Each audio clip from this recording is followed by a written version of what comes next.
नवी मुंबई व रायगड जिल्ह्यातील ताज्या बातम्या आणि घडामोडींसाठी सबस्क्राईब करा वादळवारा लाईव्ह चॅनल आणि दाबा बेल आयकॉन.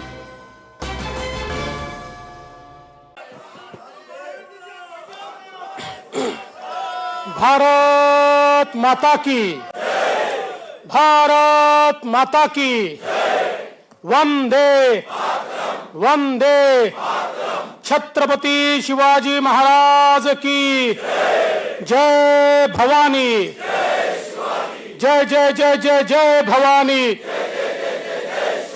जय जय जय जय जय शिवाजी. हिंदवी स्वराज्याचे सरसंस्थापक छत्रपती शिवाजी महाराज यांना मानाचा मुजरा करतो. भारतीय राज्यघटनेचे शिल्पकार भारतरत्न डॉक्टर बाबासाहेब आंबेडकर यांना मानवंदना अर्पित करतो. भारतीय असंतोषाचे जनक लोकमान्य टिळक यांची जयंती, त्यांनाही अभिवादन करतो. आजच्या आपल्या या दिवसभराच्या कार्यकारिणीमध्ये ज्यांच्या अध्यक्षतेखाली आपण मागील 3 वर्षापासून सातत्याने संघर्ष करतोय, ते आपले अध्यक्ष माननीय चंद्रकांत दादा पाटील, आपले प्रभारी आणि राष्ट्रीय महामंत्री श्री सी.टी. रवीजी, दुसरे आपले सहप्रभारी जयभानसिंग पवैयाजी, ओमप्रकाश धुर्वेजी, राष्ट्रीय सचिव पंकजाताई मुंडे, सन्मान्य सुधीर मुनगंटीवारजी, मंगलप्रभात लोढाजी, प्रवीण दरेकरजी, आशिष शेलारजी, गिरीश महाजनजी, संजय कुटेजी, रवी चव्हाणजी, श्रीकांत भारतीयजी, राणा जगजित सिंगजी, उमाताई खापरे, मंचावर उपस्थित सर्वच मान्यवर आणि समोर बसलेले सर्व ज्येष्ठ नेते आणि उपस्थित खासदार, आमदार, लोकप्रतिनिधी, पदाधिकारी, कार्यकर्ता, भगिनी आणि बंधूंनो, खरं म्हणजे आज आपली कार्यकारिणी अतिशय भरगच्च झाली आणि विविध विषयांवर आपण या ठिकाणी चर्चा केली, मंथन केलं. पण मला या गोष्टीचा आनंद आहे की महाराष्ट्रामध्ये पुन्हा एकदा रयतेचं राज्य आल्यानंतर पहिली कार्यकारिणी ही छत्रपती शिवरायांच्या रायगड जिल्ह्यामध्ये या ठिकाणी होते आहे. हा एक विलक्षण असा योगायोग आहे. खरं म्हणजे छत्रपती शिवाजी महाराज हे गड जिंकल्यानंतर कधी थांबायचे नाहीत. त्या गडाची डागडुजी करायचे, त्या ठिकाणी मोठ्या प्रमाणात शिबंदी लावायची, चिरेबंदी अशा प्रकारची व्यवस्था उभी करायची आणि त्याच्यानंतर पुढच्या गडाकडे मार्गक्रमण करायचे. आपल्यालाही हेच करायचं आहे. आपण महाराष्ट्रातला सत्तेचा गड जिंकलो आहोत, पण आपण सगळे हे मानणाऱ्यांपैकी आहोत की सत्ता हे आपलं साध्य नाही आहे, ते आपलं साधन आहे. सामाजिक आर्थिक परिवर्तनाचं उपकरण म्हणून आपण सत्तेकडे पाहतो आणि म्हणून हा गड जरी आपण जिंकला असलो तरी जोपर्यंत माननीय मोदीजींनी विकासाची जी यात्रा सुरू केली आहे, ज्या यात्रेमध्ये अग्रेसर असलेला महाराष्ट्र गेल्या 2.5 वर्षामध्ये मागे पडलाय, पुन्हा एकदा वेगानं तो महाराष्ट्र त्या विकासाच्या वाटचालीमध्ये पहिल्या क्रमांकावर आणणं, आता हा गड जिंकल्याशिवाय आपल्याला थांबायचं नाहीये. मला अनेक लोक विचारतात हे कसं घडलं. मी त्यांना एवढंच सांगतो की हे सरकार यावं ही तो श्रींची इच्छा. आणि या ठिकाणी ईश्वर कोण आहे, श्री कोण आहेत, ईश्वराला तर आपण मानतोच, पण या महाराष्ट्रातली जी 12 कोटी जनता आहे त्यांची ही इच्छा होती की या महाराष्ट्रामध्ये परिवर्तन झालं पाहिजे आणि या ठिकाणी नवीन सरकार आलं पाहिजे आणि त्यांच्या मनातली संकल्पना आज या ठिकाणी आपण खऱ्या अर्थानं पूर्ण केली आहे. मला असं वाटतं की खरं तर आपण आता या ठिकाणी एक प्रकारे मोकळा श्वास घेतोय, कारण गेले 2.5 वर्ष ही आपली संघर्षात गेली. ज्या प्रकारे महाराष्ट्राच्या इतिहासामध्ये पहिल्यांदा एक असं सरकार की ज्या सरकारने 2.5 वर्ष केवळ सूड उगवण्याचं काम केलं. सामान्य कार्यकर्ता असो, व्यक्ती असो, पत्रकार असो, सामाजिक कार्यकर्ता असो, एक अघोषित आणीबाणी या महाराष्ट्रामध्ये होती. आमच्या विरुद्ध बोललात घर तोडू, आमच्या विरुद्ध बोललात जेलमध्ये टाकू, आमच्या विरुद्ध बोललात 10-12 पोलीस स्टेशनमध्ये फिरवू, अशा प्रकारची एक अघोषित आणीबाणी या महाराष्ट्रामध्ये तयार झाली होती. आणि आपल्या सगळ्यांना ही कल्पना आहे की ज्या प्रकारे अनाचार, दुराचार, अत्याचार आणि भ्रष्टाचार याची परिसीमा गाठली होती, त्याच्या विरुद्ध सातत्याने आपण सगळे लोक हे या ठिकाणी संघर्ष करत होतो.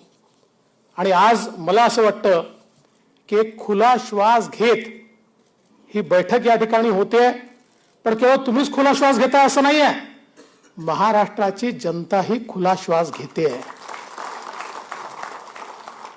त्या जनतेला हे लक्षातच येत नव्हतं की सरकार तर आहे, पण सरकार म्हणजे कोण आहे, नेमकं कोण सरकार चालवत आहे. मी सांगायचो की सरकार चाललंय ते भगवान भरोसे चाललंय, व्यक्ती चालवत नाहीये. आणि म्हणून महाराष्ट्राची जी अधोगती आपण सगळ्यांनी बघितली ती खरं म्हणजे या ठिकाणी वेगळी सांगण्याची आवश्यकता नाहीये. आणि म्हणून काही लोकांना असं वाटत असेल की आपण सत्तेकरता परिवर्तन केलं. हे सत्तेकरता परिवर्तन नाही आहे. ज्यावेळी आम्ही सगळे बघायचो की महाराष्ट्राला विकासाच्या गतीकडे नेलं आणि सरकार आल्यानंतर गती कमी झाली हे तर सोडून द्या, ते एखाद वेळेस मान्य करू की एखादं सरकार वेगानं काम करतं, एखादं सरकार कमी गतीनं काम करतं.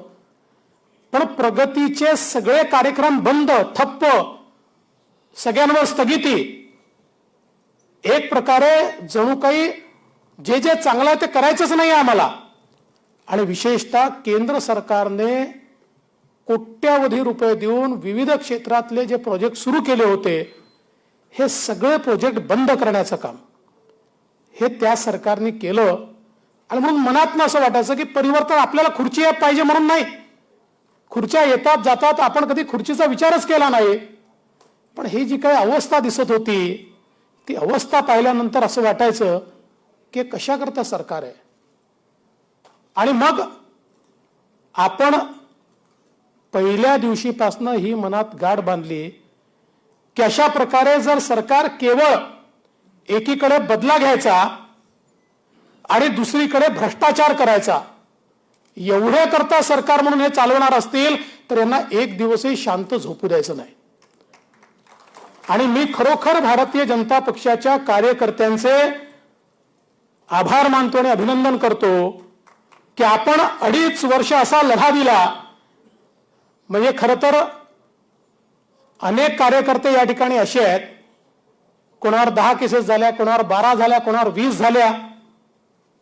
एक तर असा मला भेटला की याच्यावर 30 केसेस झाल्या.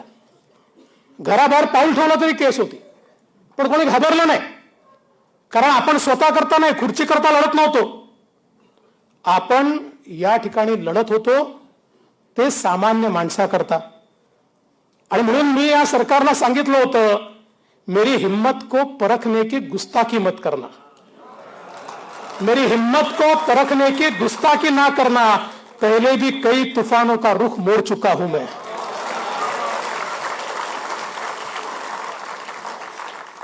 खरं म्हणजे सत्य परेशान हो सकता है, सत्य प्रलंबित भी हो सकता है, लेकिन सत्य पराजित नहीं हो सकता. आणि तोच ते सत्य या ठिकाणी आपण खरं म्हणजे दाखवून दिलं. खरं तर आपण गेल्या सगळ्या दिवसांचा जो काही घटनाक्रम आहे तो बघितला असेल तर या महाराष्ट्रात आश्चर्य घडलंय. खरं म्हणजे सत्ता एक मॅग्नेट असतं, जे मॅग्नेट लोकांना एकत्रित ठेवतं. सत्तेमध्ये एक ताकद असते, कारण प्रत्येकाचं काही ना काही ॲस्पिरेशन जे आहे ते त्यातनं पूर्ण होत असतं. कोणाचं वैयक्तिक असतं, कोणाचं जनतेकरता असतं. पण या महाराष्ट्रामध्ये पहिल्यांदा असं झालं की 50 आमदारांनी आणि त्यातले 9 मंत्री आहेत सरकार सोडून विरोधी पक्षाकडे येण्याचा निर्णय केला. ते सरकारमध्ये होते, पण त्यांच्या हे लक्षात आलं की सरकार आहे तरी कुठे. ज्या प्रकारे त्यांना वागणूक मिळत होती, ज्या प्रकारचं सरकार चाललं होतं, त्यांच्या लक्षात आलं की हे सरकार जर 5 वर्ष आम्ही असंच चालवलं तर पुढच्या निवडणुकीमध्ये आम्ही काही दिसणार नाही. आणि म्हणून त्यांनी हा निर्णय घेतला. आणि मी खरोखर मनापासून अभिनंदन करीन श्री एकनाथ शिंदेजी यांचं. एक हिमतीचा मर्द मराठा, छत्रपतींचा मावळा हा त्या ठिकाणी बाहेर पडला. तुम्ही विचार करा, ज्यावेळी त्यांनी हा निर्णय घेतला त्यावेळी एक ठरलं नव्हतं की सरकार येईलच, हे सगळं नीट होईलच. कदाचित असंही घडलं असतं की एवढे सगळे लोक नसते आले तर त्यांचं जे काही सामाजिक राजकीय जीवन आहे, इतक्या वर्षाची जी त्यांची पुण्याई आहे, ती कदाचित समाप्त करण्यात आली असती. पण त्यांनी त्याचा विचार केला नाही. त्यांनी हे ठरवलं की मी हिंदू हृदय सम्राट शिवसेना प्रमुख बाळासाहेब ठाकरेंचा या ठिकाणी कार्यकर्ता आहे, मी त्यांचा शिवसैनिक आहे. आणि त्यांच्या विचारांची जर फारकत घेतली जात असेल, आज ज्यांच्यासोबत आम्ही लढाया केल्या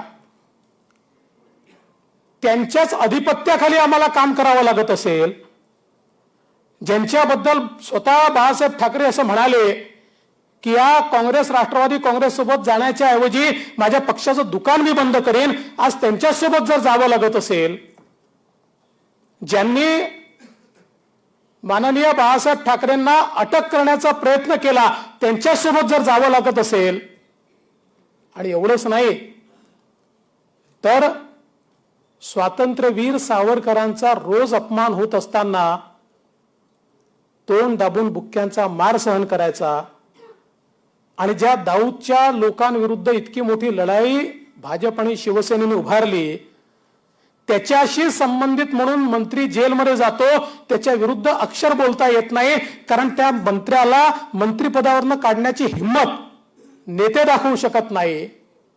अशा या सगळ्या परिस्थितीमध्ये जो बाळासाहेबांचा खरा शिवसैनिक होता तो हे सहन करू शकत नव्हता. आणि म्हणून हे सत्तेकरता झालेलं परिवर्तन नाही आहे, हे विचारांकरता झालेलं परिवर्तन आहे. ज्या दिवशी हे ठरवलं त्या दिवशी त्यांनाही माहित नव्हतं काय होणार आहे, मलाही माहित नव्हतं काय होणार आहे. पण महाराष्ट्राच्या हिताकरता हे करणं आवश्यक होतं, म्हणून त्या ठिकाणी ते केलं. आणि अनेक कथा कहाण्या तयार झाल्या, कारण हे खरंच आहे की आपल्यापैकी अनेकांना आश्चर्य वाटलं ज्यावेळेस ही घोषणा झाली की एकनाथ शिंदेजी हे मुख्यमंत्री होतील. पण हे काय अचानक घडलं नव्हतं, हे ठरवून घडलं होतं. आज एवढे मोठे लोक या ठिकाणी घेऊन ते येत असताना त्यांना नेतृत्व देणं हे तर महत्वाचं होतंच, पण त्याहीपेक्षा महत्वाचं काय होतं तर भारतीय जनता पार्टी सत्ता पिपासू नाही आहे. केवळ आमचा मुख्यमंत्री बनला पाहिजे म्हणून आम्ही सरकार पाडतो अशापैकी आम्ही नाही आहोत. तर आम्हाला विचारांची लढाई आहे. त्यावेळी शिवसेनेने आमच्याशी बेईमानीच केली. आणि ती शिवसेना म्हणजे आता जी मायनॉरिटीची उरली आहे. खरी शिवसेना आता आपल्यासोबत आहे. आणि हीच खरी शिवसेना आहे, तुम्ही लक्षात ठेवा. कारण शिवसेना पक्ष नाही, तो विचार आहे, आणि तो विचार जे जिवंत ठेवतील तीच शिवसेना आहे. आणि तो विचार जिवंत ठेवण्याचं काम एकनाथ शिंदेजी करतायत. कारण मी स्वतः याचा साक्षीदार आहे. कुठलाही शब्द त्या ठिकाणी देण्यात आला नव्हता, कुठलाही शब्द नाही. मी स्वतः त्यांच्यासोबत बसलो आणि खऱ्या अर्थानं काय बोलायचं हे त्या ठिकाणी ठरलं. त्यानुसार मी सगळं वक्तव्य केलं. प्रत्येक सभेमध्ये माननीय मोदीजी हे सांगायचे की देवेंद्र फडणवीसांच्या नेतृत्वात आम्ही लढतोय. अमितभाई सांगायचे, स्वतः उद्धवजींनी देखील सांगितलंय. आणि असं असताना कुठेतरी आमच्या सोबत षडयंत्र झालं, आमच्या जागा पाडण्यात आल्या. हे काही पोस्टपोल अलायन्स नाहीये. चंद्रकांत दादा, आपण भोळे लोक आहोत. आपण निवडणुकीच्या काळामध्ये आपल्या युतीचे उमेदवार निवडून आले पाहिजे म्हणून शिवसेनेच्या विरुद्ध जे बंडखोर होते ते मागे घेतले. त्यांच्याकरता जी मदत करता येईल ती मदत केली. पण त्यांचं आणि राष्ट्रवादीचं आधीच ठरलं होतं. फक्त नंबर गेम फसतो की नाही, नंबर गेम फसतो की नाही याच्याकडे त्यांची वाट होती. ज्या क्षणी त्यांच्या लक्षात आलं की तिघांचा मिळून नंबर गेम जमतोय, इकडे निवडणूकचे निकालच पूर्ण यायचे होते, त्याच्या आधीच ते घोषित करतायत की आमचे सगळे मार्ग खुले आहेत, आमचे सगळे मार्ग खुले आहेत. आणि त्याच्यानंतर आपल्याशी चर्चाच त्यांनी केली नाही. मी फोन करत होतो पण ते फोन घेत नव्हते, कारण त्यांचं ठरलं होतं. पण काही हरकत नाही. त्यावेळी हा निर्णय घेऊन जशी माननीय बाळासाहेब ठाकरे यांच्या विचारांची फारकत झाली, तशीच आज जी परिस्थिती त्यांच्यावर आली, त्यांच्या पक्षावर आली, त्याचं बीजारोपण त्या निर्णयामध्ये होतं. कारण अशा प्रकारे इतका विरोधाभासी आणि मॅन्डेट चोरून या ठिकाणी तयार केलेलं सरकार हे कधी चालत नसतं. मला लोक विचारायचे, पत्रकार विचारायचे, हे सरकार 5 वर्ष चालेल का? मी त्यांना प्रतिप्रश्न विचारायचो की असं सरकार कधी 5 वर्ष चाललंय का? तुम्ही सांगा. देशाच्या राजकीय इतिहासात चाललेलं नाहीये. हे सोयीचं सरकार आहे, जनतेचं सरकार नाही आहे. जनतेचं सरकार आज निवडून आलंय, आज.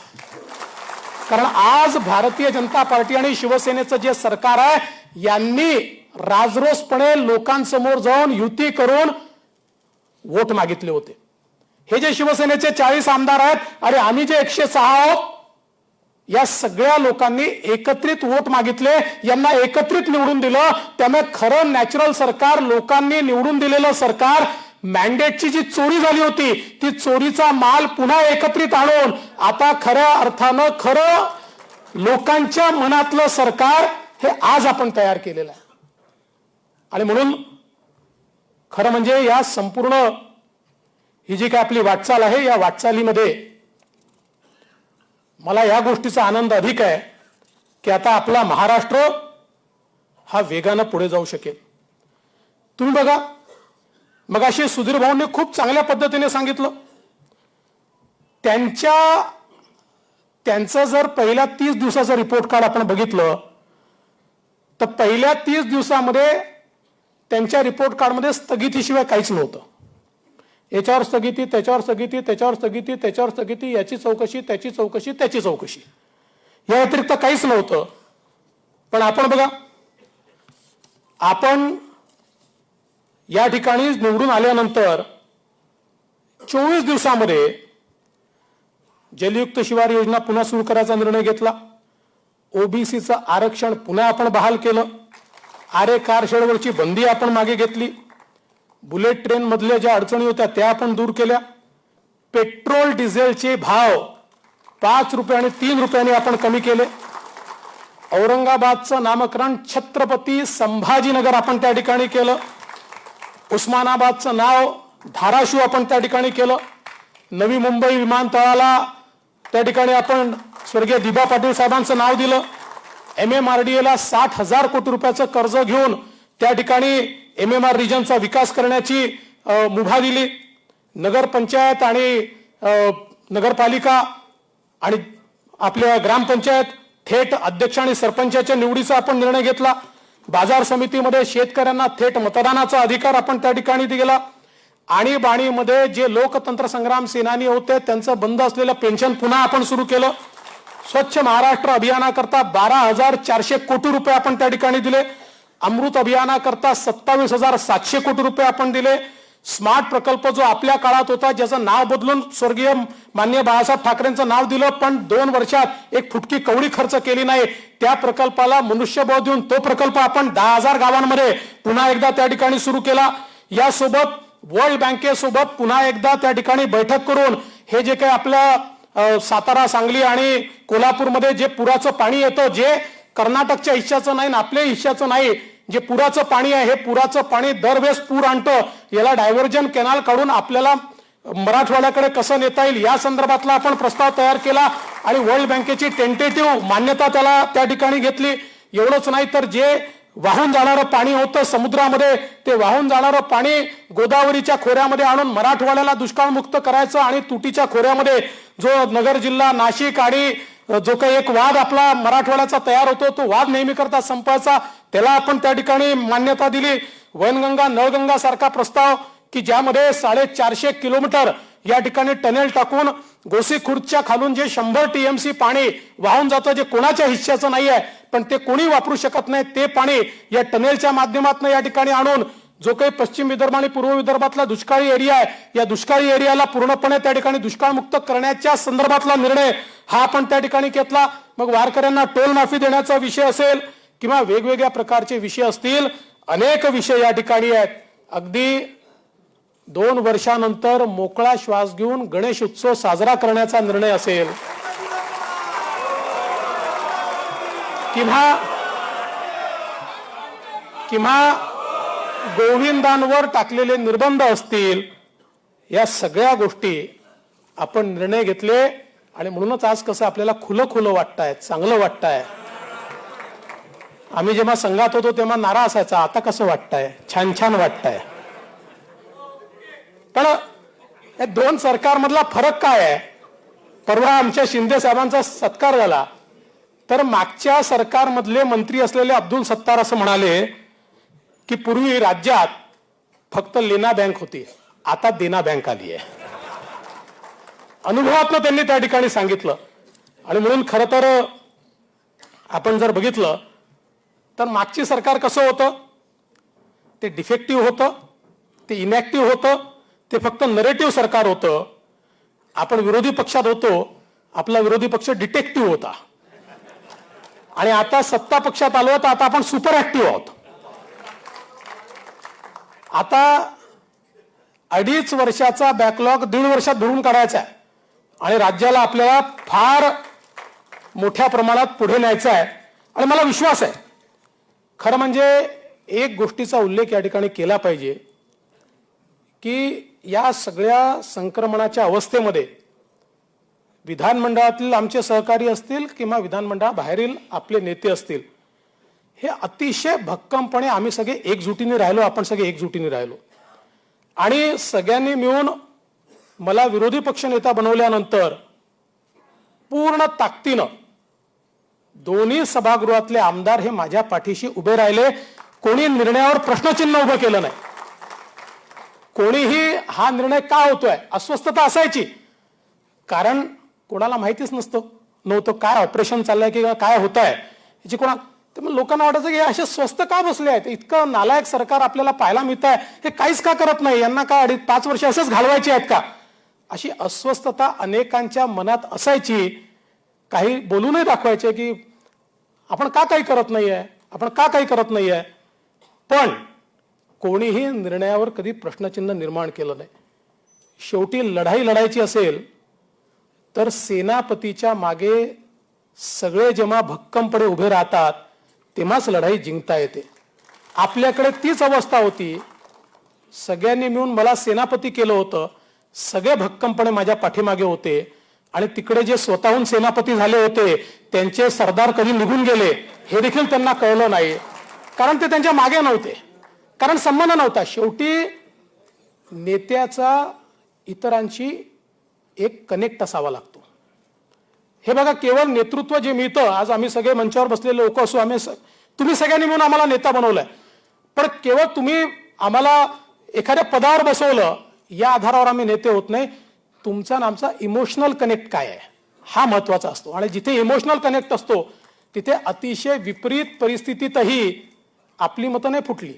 त्यांची फोडून आपण राज्यसभा निवडून आणली, त्यांची फोडून आपण विधान परिषद निवडून आणली. आणि म्हणून मला असं वाटतं की हे जे काही या ठिकाणी आपण करू शकलो ते खऱ्या अर्थानं ही जी काही आपली एकजूट होती, सगळे लोक सोबत होते, त्याच्या आधारावरच आपण करू शकलो. आणि एक गोष्ट निश्चितपणे या ठिकाणी सांगितली पाहिजे की या सगळ्या संघर्षाच्या दरम्यान आपली जी केंद्रीय पार्टी आहे ती अतिशय भक्कमपणे आपल्या पाठीशी उभी होती.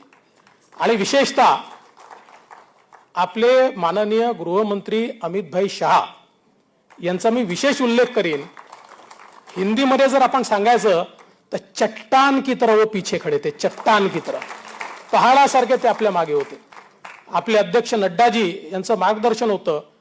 आणि हे सगळं करत असताना अर्थातच सगळ्यात जास्त इन्स्पिरेशन कोणाचं असेल, प्रेरणा कोणाची असेल तर ती आपल्या पंतप्रधानांची होती. कारण आपण रोज हे बघत होतो की पंतप्रधान इतकी मेहनत करतायत, आपल्या संपूर्ण जगामध्ये त्यांचं नाव होत आहे, आणि इथे मात्र काही मूर्ख लोक रोज त्यांच्याबद्दल वाईट बोलतात, रोज केंद्र सरकारला नावं ठेवतात आणि लोकहिताचे सगळे प्रोजेक्ट हे बंद करतात. हे पाहिल्यानंतर राग तर याचा, पण त्याहीपेक्षा प्रेरणा मिळायची, त्याहीपेक्षा ऊर्जा मिळायची की नाही, हे बदललंच पाहिजे. आपल्या पंतप्रधानांसोबत आपलं सरकार असलंच पाहिजे. आपल्या पंतप्रधानांच्या पाठीमागे आपला महाराष्ट्र उभा राहिलाच पाहिजे. आणि तो होताच, तो चोरून नेला होता, तो पुन्हा या ठिकाणी आपण परत आणला. आणि म्हणून आज या सगळ्या परिवर्तनामध्ये हे जे काही या ठिकाणी घडलंय हे त्यांच्या आशीर्वादाने घडलंय. मगाशी आशिषने सांगितलं खरं आहे.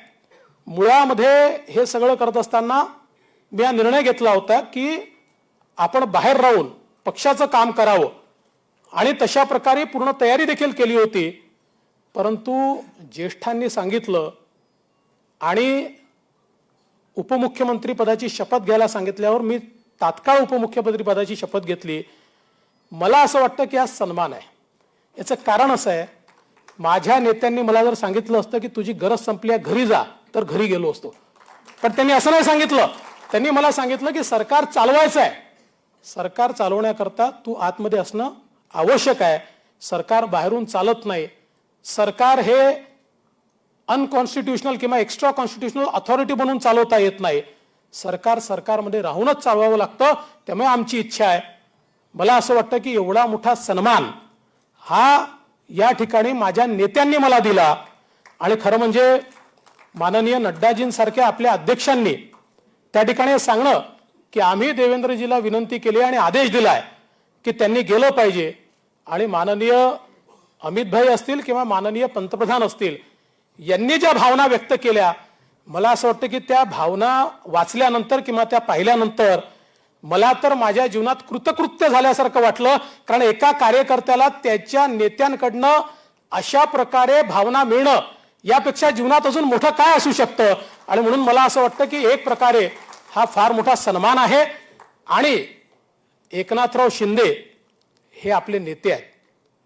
कुठल्याही, आपण सगळ्यांनी लक्षात घेतलं पाहिजे, कुठल्याही सरकारचे एकच मुख्यमंत्री असतात आणि मुख्यमंत्री हेच नेते असतात. आणि त्यामुळे आपल्या सगळ्यांचे नेते शिंदेजीच आहेत. हे मी याकरता सांगतो की मगाशी चंद्रकांत दादांनी काही गोष्टी सांगितल्या, त्याचे वेगळे अर्थ काढण्यात आले. चंद्रकांत दादांनी एवढंच सांगितलं की आपल्याला हे माहिती नव्हतं, आपल्याला असं वाटत होतं आपलंच सरकार येणार आहे, आपल्याला असं वाटत होतं की देवेंद्र फडणवीसच मुख्यमंत्री होणार आहे. अचानक हा निर्णय आल्यामुळे आपल्याला धक्का बसला. याचा अर्थ त्यांना किंवा आपल्या कोणाला एकनाथ शिंदे मान्य नाहीत किंवा काय आपलं वेगळं मत आहे असं बिलकुल नाही. तर त्या सगळ्या प्रक्रियेमध्ये आम्ही सगळे एकत्रित होतो. त्या एकत्रित असताना हे सगळे निर्णय आम्ही घेतले. त्यामुळे मला असं वाटतं की अशा प्रकारे अर्थात आता हे चालत असतं, माध्यमांचं काम असतं, माध्यमांना अर्थ काढायचे असतात, ते अर्थ ते काढत असतात. पण हे मी पुन्हा एकदा महाराष्ट्राच्या जनतेला सांगू इच्छितो, आता हे जे काही शिवसेना भारतीय जनता पक्षाचं सरकार आहे हे सरकार 2.5 वर्ष तर पूर्ण करेलच, पण त्याच्यानंतर भव्य अशा प्रचंड अशा बहुमताने पुन्हा एकदा या महाराष्ट्रात निवडून येईल आणि आमच्या कामाच्या भरोशावर या ठिकाणी आम्ही निवडून येऊ, हा विश्वास मला आहे.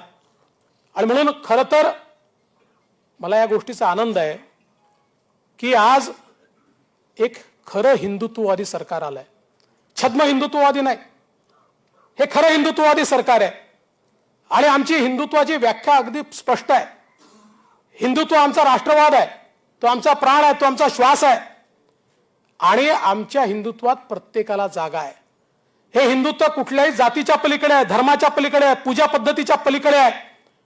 जो जो व्यक्ती या देशाला आपली कर्मभूमी मानतो, जन्मभूमी मानतो, या देशाची जी मानकं आहेत त्या मानकांना आपली मानकं मानतो, या देशाची श्रद्धास्थानं आहेत त्या श्रद्धास्थानांना तो आपली श्रद्धास्थानं मानतो, असा कुठलाही व्यक्ती, त्याची पूजा पद्धती काही असली तरी तो हिंदू आहे आम्ही असं मानतो. आणि आमचं जे हिंदुत्व आहे कुठल्याही धर्माचं लांगुल चालन करणार नाही, लांगुल चालन करणार नाही. आमच्याकरता कोणी वोट बँक नाही आहे, वोट बँकेचे राजकारण करणार नाही. या देशाची जी संस्कृती आहे त्या संस्कृतीचा अभिमान बाळगून त्या संस्कृतीच्या पथावर चालणारे आम्ही आहोत. आणि म्हणून खऱ्या अर्थानं या ठिकाणी कोणाचंही लांगुल चालन न करता सगळ्यांना समान न्याय देण्याची जी हिंदुत्वाची भूमिका आहे ती भूमिका घेऊन आज खरे हिंदुत्ववादी या ठिकाणी आले आहेत. आणि मला एक गोष्ट अजून सांगायची आहे. आता बघा, नेहमीप्रमाणे आता सुरू होईल. आता पहिला डायलॉग काय येणार आहे? यांना मुंबई महाराष्ट्रापासून तोडायची. पहिला ठरलेला आहे. ज्या ज्या क्षणी हे हारतात, ज्या ज्या क्षणी हे कमजोर होतात, यांचा पहिला डायलॉग हा असतो की यांना मुंबई महाराष्ट्रापासून तोडायची आहे. कोणाच्या बापाची हिंमत आहे? या देशाचं संविधान सर्वोपरी आहे आणि या ठिकाणी आम्हाला अभिमान आहे या मुंबईचा, आम्हाला अभिमान आहे या मराठीपणाचा, आम्हाला अभिमान आहे महाराष्ट्राच्या संस्कृतीचा आणि गौरवाचा.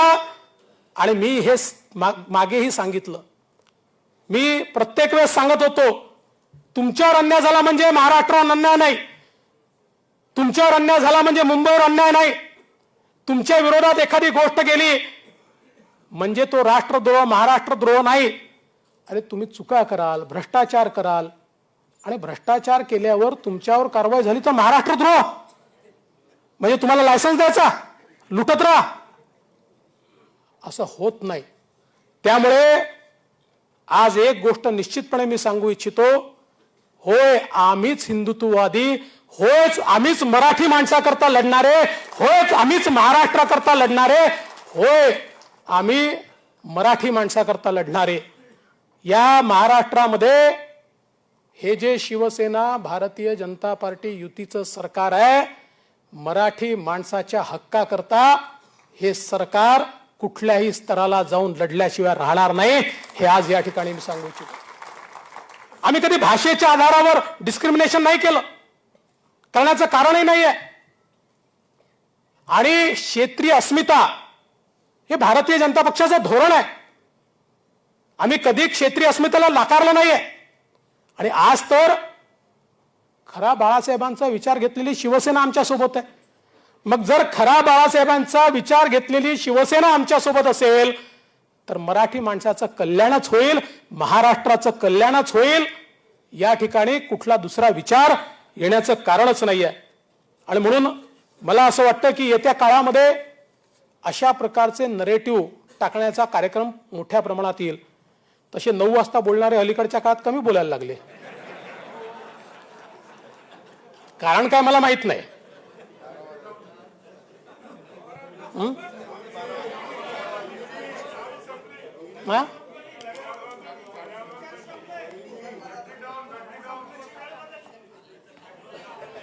खरं म्हणजे तुम्ही त्यांना शिव्या देऊ नका प्लीज. त्यांचे आभार माना. हे सरकार येण्यात त्यांचा जेवढा वाटा आहे तेवढा इतर कोणाचाच नाही आहे. महाराष्ट्राच्या जनतेला त्यांनी वैताग आणला, शिवसेनेच्या नेत्यांना त्यांनी वैताग आणला, सगळ्यांना त्यांनी वैताग आणला. म्हणजे सगळ्यांनी मिळून ठरवलं की बाबा हे जर बंद करायचं असेल लाऊडस्पीकर तर सत्ता परिवर्तनाशिवाय पर्याय नाही. त्यामुळे खरं तर आपण त्यांना धन्यवादच दिले पाहिजे. मी तर असं म्हणेन की हे सरकार कसं आहे, हे भारतीय जनता पक्षाचे मोदी सैनिक आणि बाळासाहेबांचे शिवसैनिक यांनी एकत्रित येऊन तयार केलेलं सरकार आहे. त्यामुळे हे महाराष्ट्राला शिखरावर नेल्याशिवाय या ठिकाणी राहणार नाही. खरं तर अनेक गोष्टी या ठिकाणी सांगायच्या आहेत, पण वेळ देखील एक मर्यादित आहे. पण मला या गोष्टीचा आनंद आहे. अरे बाबांनो, काही गोष्टी खासगीत सांगणार आहे. सगळ्या गोष्टी माध्यमांसमोर बोलता येत नाहीत, त्या खासगीत सांगेन मी तुम्हाला. पण मला असं वाटतं या गोष्टीचा मला खरोखर मनापासून अभिमान आहे की आपलं सरकार आल्याबरोबर ओबीसींचं राजकीय आरक्षण आपण बहाल करू शकलो. मगाशी चंद्रशेखर बावनकुळेंनी या ओबीसी राजकीय आरक्षणाचा सगळा इतिहास आपल्या पुढे मांडला. आणि खरं आहे, इच्छाशक्तीचा अभाव होता. मी असं म्हणणार नाही, त्या सरकारमध्येही काही मंत्री असे होते की ज्यांना हे वाटत होतं की काही झालं तरी ओबीसीचं राजकीय आरक्षण आलं पाहिजे. पण त्याच वेळी काही पॉवरफुल मंत्री असे होते की ज्यांना कुठल्याही परिस्थितीत हे आरक्षण येऊ द्यायचं नव्हतं. आणि मग ज्या गोष्टी 4 महिन्यात झाल्या त्या 2.5 वर्षात का झाल्या नाहीत? ज्या गोष्टी 20 दिवसात आपण करू शकलो, 15 दिवसात आपण करू शकलो, त्या गोष्टी 2.5 वर्षात का झाल्या नाहीत? याचं कारण इच्छाशक्तीचा अभाव होता. मला आठवतं की प्रत्येक वेळी म्हणजे 5 मार्च 2020 ला मी हेच सांगितलं होतं की डेडिकेटेड आयोग तयार करून इम्पेरिकल डेटा जमा करायचा आहे, सेन्सस डेटा नाही. पण 1.5 वर्ष केंद्र सरकार देत नाही, केंद्र सरकार देत नाही. शेवटी कोर्टाने सांगितलं बाबा ते केंद्राचा सेन्सस डेटा नाही, आम्हाला इम्पेरिकल डेटा पाहिजे आणि तो डेडिकेटेड आयोगाने जमा केलेला. म्हणजे हे जर त्यावेळी 3-4 बैठकांमध्ये याची सगळी सिस्टीम ही मी समजून सांगितली, सरकारने केली नाही. हीच परिस्थिती मध्य प्रदेशमध्ये आली. मध्य प्रदेशचे मुख्यमंत्री शिवराज सिंग चौहान साहेबांचं मी अभिनंदन करेन. ही परिस्थिती आल्याबरोबर मी त्यांना एक नोट पाठवली की आमच्या इकडे घडलाय, ही त्याची सिस्टीम आहे, मी याचा अभ्यास केलाय. त्यांनी तात्काळ डेडिकेटेड आयोग तयार केला. तो आयोग तयार करून त्याचा अहवाल घेतला, तो अहवाल सुप्रीम कोर्टात नेला, अहवाल मंजूर करून टाकला. 3 महिन्यामध्ये त्यांनी सगळं काम केलं. आणि आम्ही आपलं 2.5 वर्ष भजन करत होतो, हरिहरी म्हणत होतो, पण आम्ही काहीही करू शकलो नाही. आणि म्हणून ही इच्छाशक्ती नव्हती. आज इच्छाशक्ती असलेलं सरकार आल्याबरोबर आपण अहवाल मिळवला, सर्वोच्च न्यायालयात सादर केला. तो आपण त्याच्यावर जे काही समोरच्यांचं म्हणणं होतं ते म्हणणं मांडण्याची त्यांना संधी त्या ठिकाणी सर्वोच्च न्यायालयाने दिली.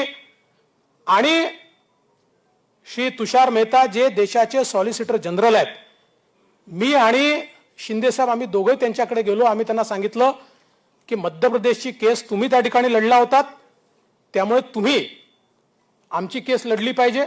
त्यांनी ते मान्य केलं. ते होते सिनियर काउन्सिल नाफडे साहेब होते, अनेक लोक होते, मी सगळ्यांची नावं आज घेणार नाही, मी आधी घेतली आहेत. आणि अतिशय चांगल्या प्रकारे बाजू मांडून 20 तारखेला आपल्या पदरी त्यांनी हे आरक्षण या ठिकाणी पाडून दिलं.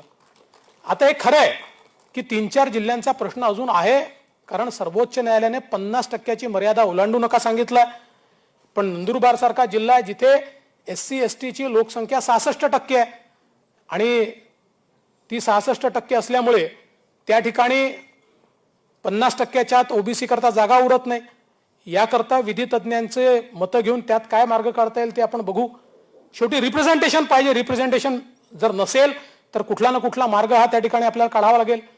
पण बहुतांश जिल्ह्यांमध्ये मात्र आज आता अतिशय चांगल्या प्रकारे हे ओबीसीचं राजकीय आरक्षण या ठिकाणी लागू झालंय. आणि मला हा विश्वास आहे की आता येत्या काळामधल्या सगळ्या निवडणुका या ओबीसी आरक्षणासहित या ठिकाणी होतील. एवढंच नाही तर मराठा आरक्षणाच्या संदर्भात मागच्या काळामध्ये आपण काही निर्णय घेतले हायकोर्टात जिंकलो, पण गेल्या सरकारने सर्वोच्च न्यायालयामध्ये त्याचा मुर्दा पाडला आणि आपल्याला पुन्हा झिरोवर आणलं. आज त्याही संदर्भात येत्या काळामध्ये आरक्षणाची लढाई लांब आहे. ती जी काही लढायची आहे ती तर लढूच, त्याचे सगळे कायदेशीर मार्ग पाहू. पण तोपर्यंत ज्या योजना आपण सुरू केल्या होत्या, मी आपले मुख्यमंत्री एकनाथराव शिंदेजींशी बोललो आणि मी त्यांना सांगितलं की ज्या योजना आपण सुरू केल्या होत्या त्याही योजना या सरकारने बंद केल्या आहेत. त्या सगळ्या योजना पुन्हा आपण सुरू केल्या पाहिजेत. त्या योजना आपण सुरू करू. आमचे 12 बलुतेदार आहेत, त्यांच्याकरता आपण योजना सुरू करणार आहोत. आमचे आज ओपन वर्गातले लोक आहेत, त्यांची अपेक्षा आहे. त्या ओपन वर्गातल्या लोकांकरता अमृतसारखी एक योजना आपण त्या ठिकाणी सुरू केली होती, जी या सरकारने फक्त कागदोपत्री ठेवली. तीही आपण त्या ठिकाणी सुरू करणार आहोत.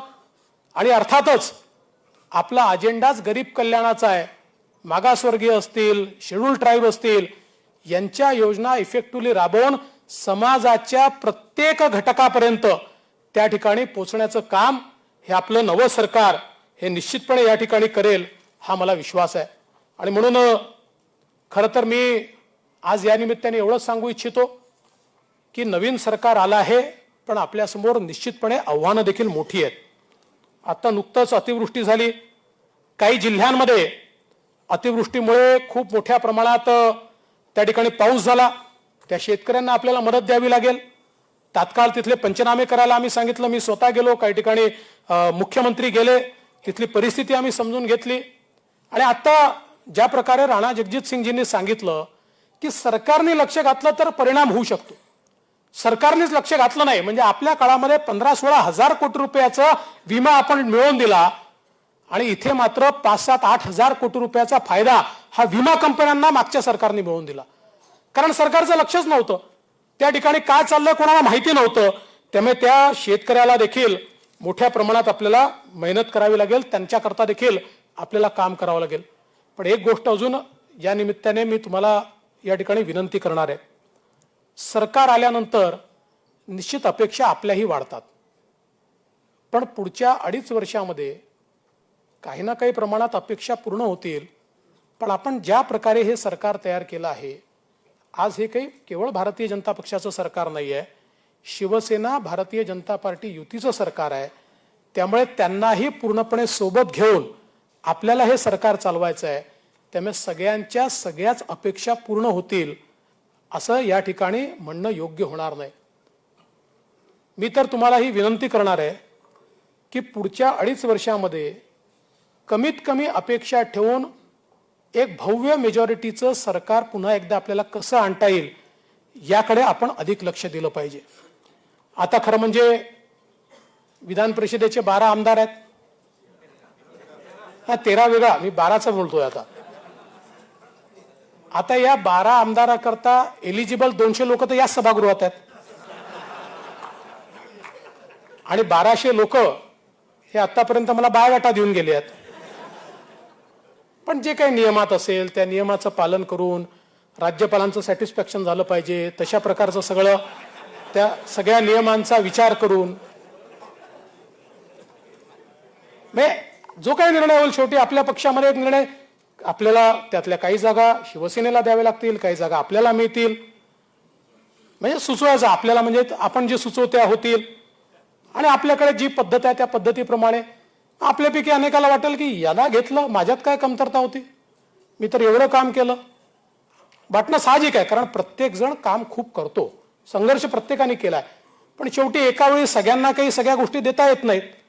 त्यामुळे मी कार्यकर्त्यांनाही विनंती करणार आहे की ही 2.5 वर्ष जी आहेत, ही 2.5 वर्ष, मागची 2.5 वर्ष आपण संघर्षात घालवली, पण ही 2.5 वर्ष पुन्हा एकदा आपली घडी नीट बसवण्याकरता आपल्याला मेहनत करावी लागणार आहे. त्यामुळे संघर्षाच्या काळात आपण सगळे एक होतो. आता ज्यावेळी संघर्ष न करता समाजाकरता काम करायचं आहे, या काळातली आपली एकजूटही महत्वाची आहे. कोणी नाराज होण्याचं कारण नाही आहे. नाराजी येऊ शकते, पण ती नाराजी दूर करून एका मोठ्या लक्ष्याकरता आपण काम करतोय.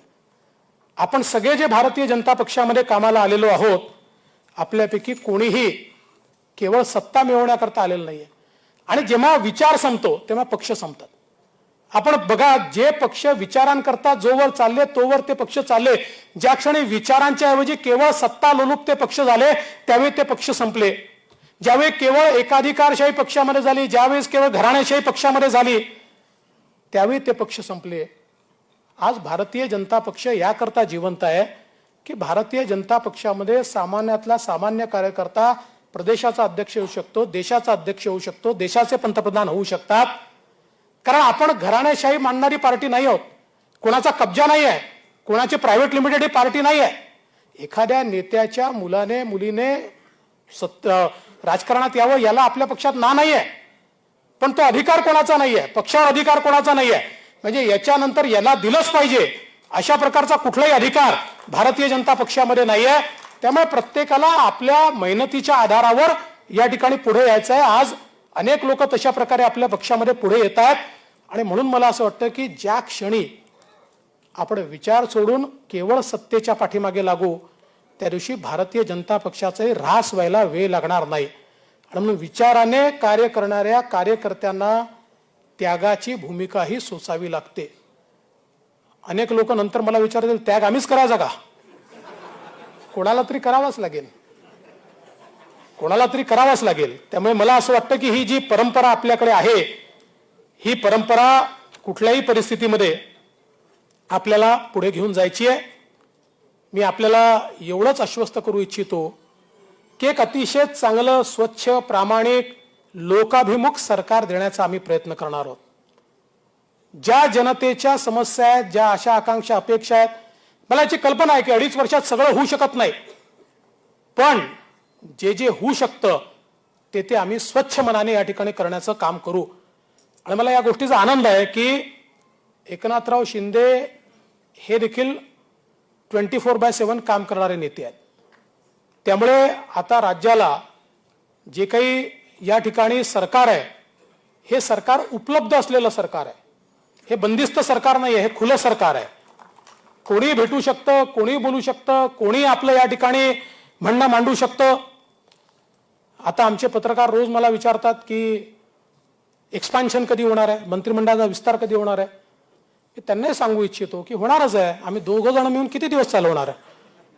परवा गमतीने सांगतो की कॅबिनेटची बैठक चालली होती आणि कॅबिनेटच्या बैठकीमध्ये शिंदे साहेब 2 मिनिटाकरता वॉशरूमला गेले. तर मी सगळ्या अधिकाऱ्यांना सांगितलं, अर्धी कॅबिनेट बाहेर गेली आहे, त्यामुळे आता बैठक थांबवा.